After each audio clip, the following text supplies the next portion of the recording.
Oke, setelah kita mempelajari ATM dan materi-materi yang telah saya sampaikan sebelumnya, saya ucapkan selamat. Kalian telah setidaknya menguasai konsep dasar desain grafis.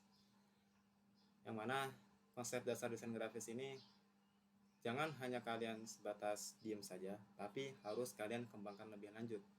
Lebih banyak studi case, lebih banyak project-project untuk pengembangan info desain grafis selanjutnya. Jadi pada video penutup kali ini, saya akan mencoba sharing kepada kalian tentang sebuah website untuk template. Jadi biasanya dalam berdesain saya melihat referensi itu dari Google yang namanya FreePik. Kita klik. Nah, di sini ada banyak pilihan untuk template-template yang nantinya bisa kalian edit di CorelDRAW.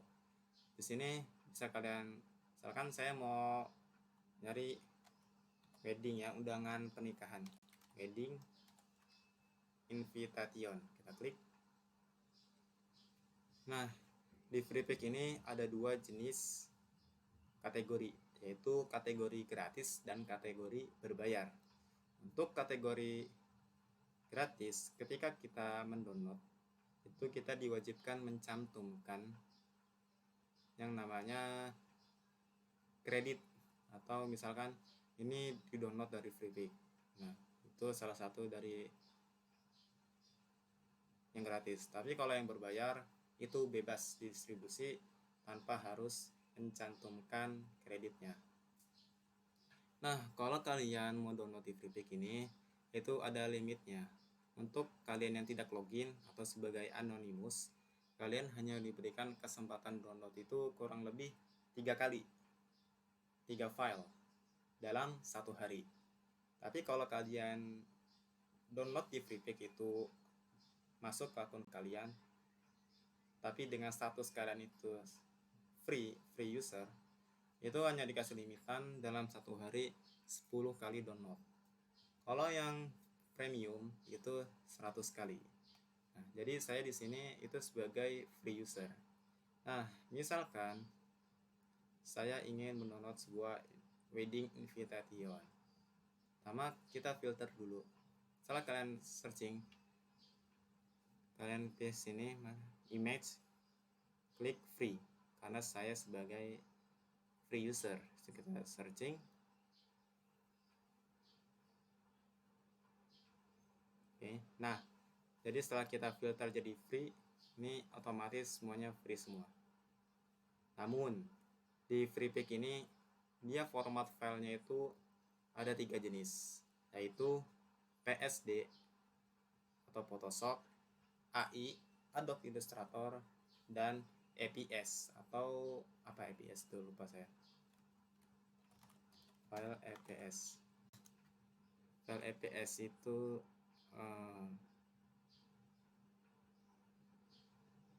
encapsulasi PostScript yang bisa menggunakan gambar digital.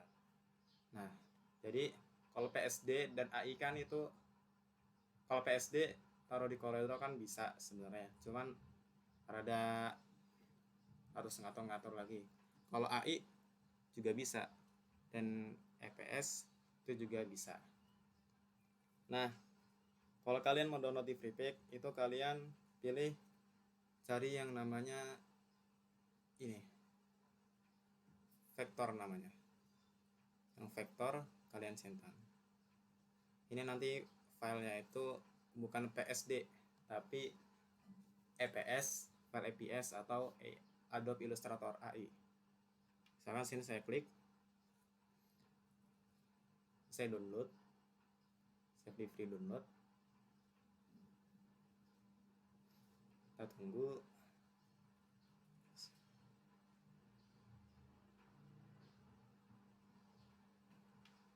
Setelah itu kalian buka downloadan tadi, di download, kita buka di sini, kita ekspor terlebih dahulu supaya enak, export all.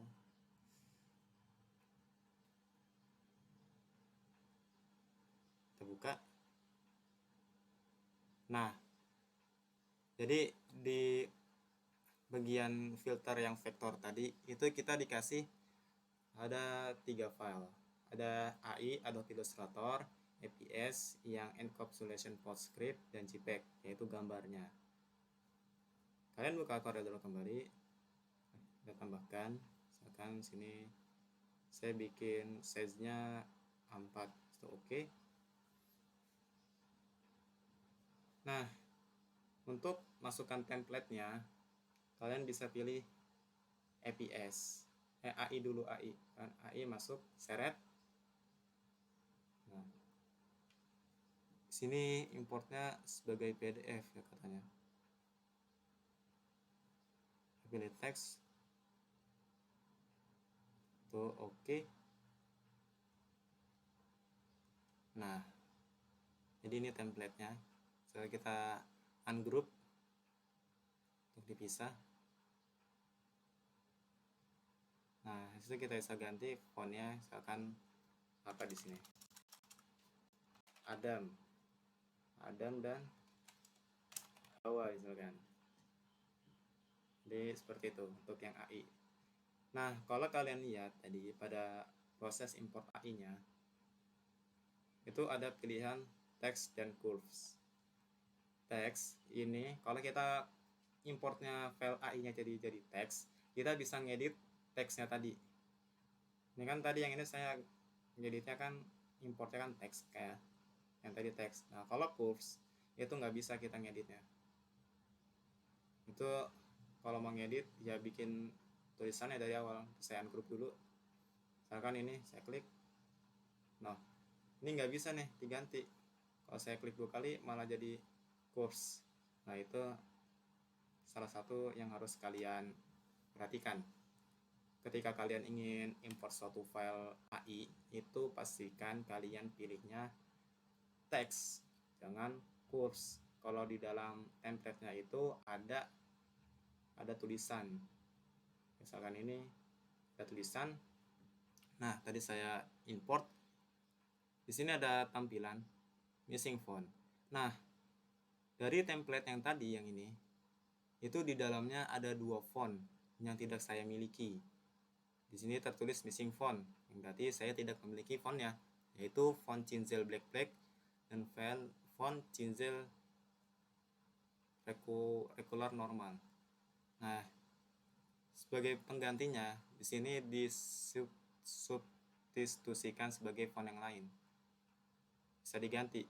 Jadi kalian misalkan font Cinzel ini mau kita ganti, jangan Arial. Kalian pilih ini, subtone font width, kalian pilih sini. Nah, kalian mau pilih mana? Misalkan Berkis Wash.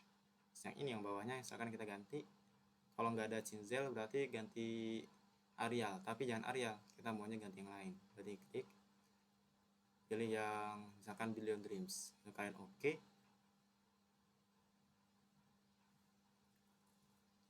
Kok kelihatannya sama ya? Ini kayaknya numpuk filenya. Nah, tuh kan, benar numpuk. Jadi filenya itu tadi numpuk. Ini file yang tadi yang Billion Dreams yang nggak ada fontnya. Yang ini juga Berkis Wash yang tadi nggak ada fontnya, Cinzel. Jadi apa? Yang tadi itu numpuk-numpuk. Yang ini kita ada fontnya, Great Vips, makanya tadi nggak ada pemberitahuan. Nah, itu yang untuk AI. Untuk yang AI itu gampang sebenarnya, enak. Adapun yang APS itu sama aja. Kalian sini APS, itu drag and drop. Itu pengaturannya sama, ada curve, ada text. Kalau teks itu yang tadi kita bisa ngatur fontnya atau disubstitusikan apabila tidak ada font dari desain tersebut. Ataupun curves itu kita kayak tadi file untuk apa, fontnya itu nggak bisa diedit. Kayak curves ini misalkan saya masukkan, biasanya nih lama ya kalau misalkan filenya itu besar kayak banner, poster, itu sedikit lama kalau APS. Saya tunggu beberapa saat. Sebenarnya tuh konsepnya sama antara APS dan AI. Terus di dalamnya juga ada pengaturan dulu teks atau curves. Nah tadi ini kan APS ya, ternyata APS dia nggak numpuk filenya, dia ngasihnya kanan kiri. Beda dengan yang tadi AI, dia tuh halaman yang ini kan numpuk di bawahnya. Nah ini untuk yang APS curves, kalau kita ungroup, ini pastinya kita nggak bisa ganti font ya, soalnya dia kan curves, jadi nggak mendeteksi font dan anggap semua tulisan ini sebagai objek biasa, bukan tulisan. Kita tunggu prosesnya. Nah oke, kita klik. Nah dia malah jadinya objek biasa.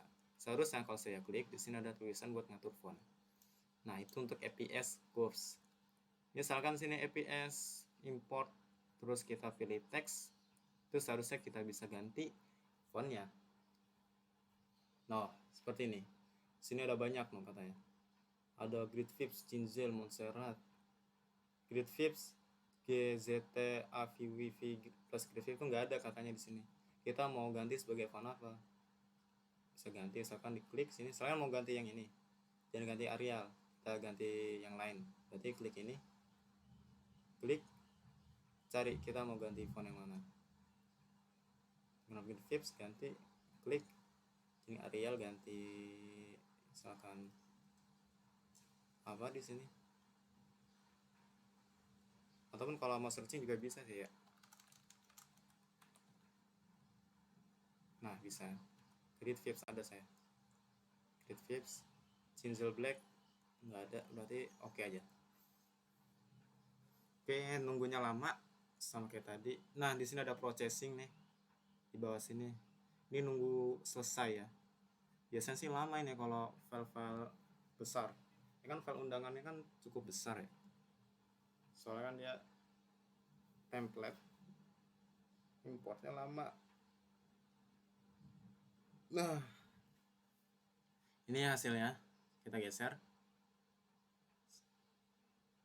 Nah kalau kita ungroup file template-nya,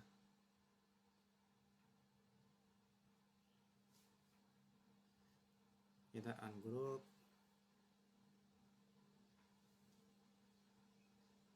Nah ketika kita klik tulisan ini, tunggu loading dulu nih, dia tunggu delay. Kita bisa ganti font ya sesuka hati. Nah, di Opens Black itu bisa. Itu karena tadi kita pengaturannya bukan curves tapi teks. Oke. Nah itu untuk website FreePic, website yang paling powerful yang pernah saya kunjungi sebelumnya.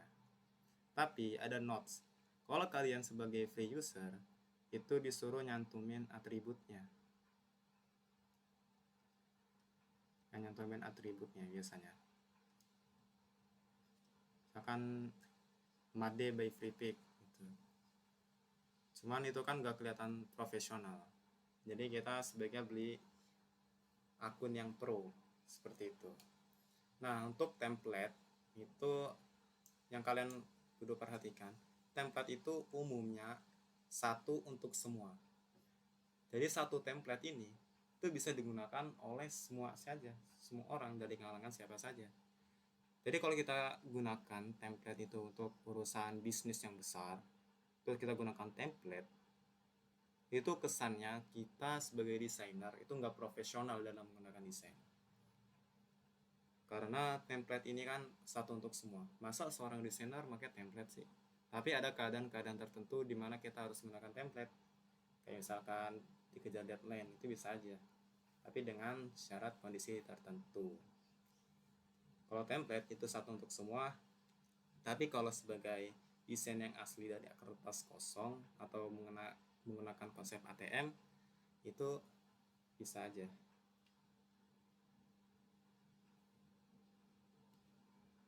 Jadi kalau kalian pakai konsep ATM itu terkesannya nggak kelihatan template.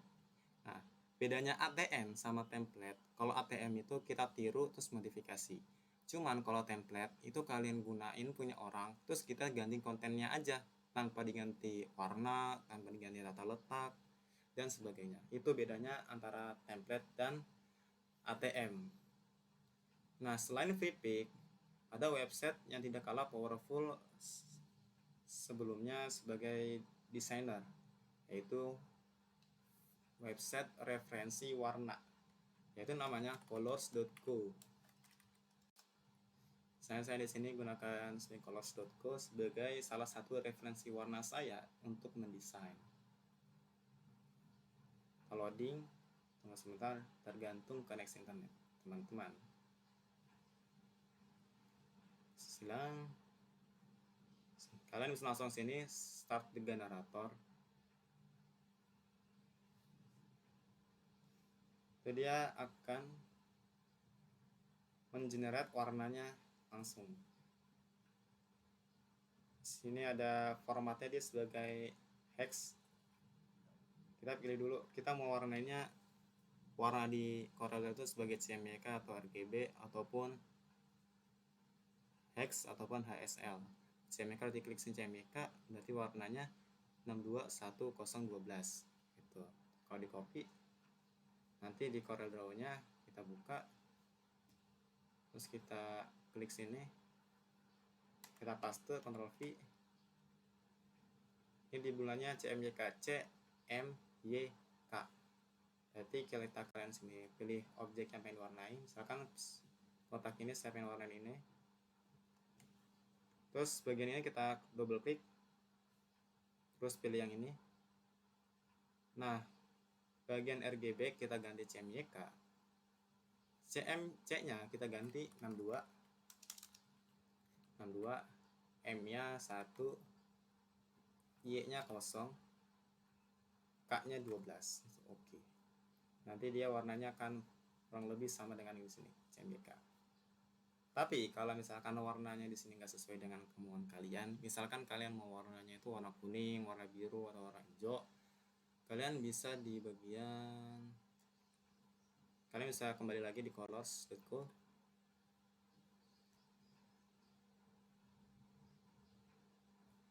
Kalian pilihnya yang ini, explore trending palettes atau palettes warna. Kalian di sini ada ratusan banyak template warna yang bisa kalian gunakan. Bahkan saya searching warna apa, warna biru, klik. Birunya biru apa? Biru bright, dark, warms, warm. Nggak ada. Warna cool, dingin, ada. Warna biru cerah ada nggak? Ada. Ini warna biru cerah gini, ada dan katanya.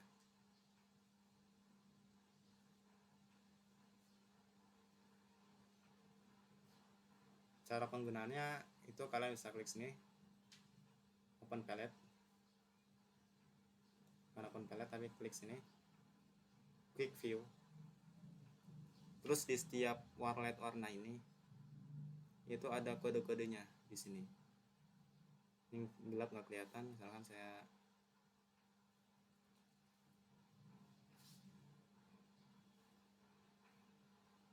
warna ini, misalkan warna yang mana, warna ini misalkan. Kita klik view. Nah di sini ada tulisan hex, langsung ke copy. Kita kalau klik ini langsung ke copy, ada tulisannya copy, langsung ke copy sendiri. Berarti yang kalau kalian menggunakan untuk yang di print, berarti kan yang ini kan CMYK. Kalau kalian untuk di posting berarti yang RGB. Sini ada warnanya, tinggal kalian gunakan sesuai kebutuhan. Oke, selamat bereksplorasi dengan dunia desain grafis. Terima kasih bagi kalian yang telah menonton playlist dasar desain grafis dari awal. Saya ucapkan terima kasih, semoga bermanfaat. Assalamualaikum warahmatullahi wabarakatuh.